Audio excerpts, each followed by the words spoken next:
pero valía todo. Ayer rebote, cuidado, viene el centro, arriba de Benítez.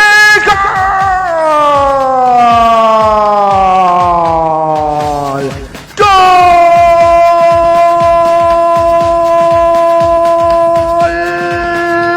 De Guaraní.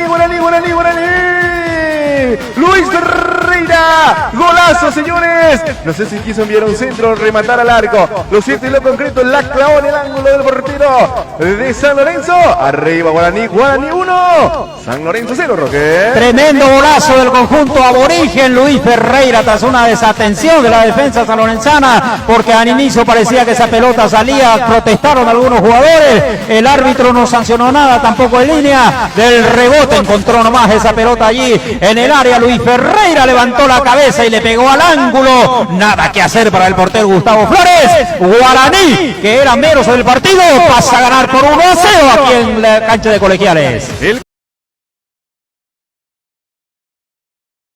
Derecha, va cargando el conjunto, allí se mete con todo el sur del remate.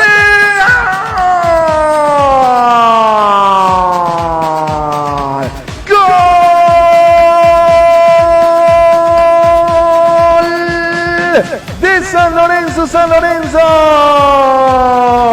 gol de Rayadito, Lois Santar, señores, gran gol del futbolista de San Lorenzo.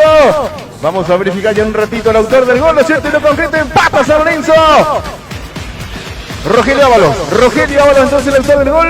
San Lorenzo 1, Guaraní 1, Roque. Tremendo remate, un zurdazo realmente allí de Ábalos, el hombre de refresco del conjunto del Deportivo San Lorenzo. Le pegó al palo derecho del portero López de Guaraní, que se tiró pero no pudo hacer absolutamente nada. La pelota se metió en la esquina. Golazo de San Lorenzo para que se haga justicia en el marcador. Por ahora empató merecidamente el equipo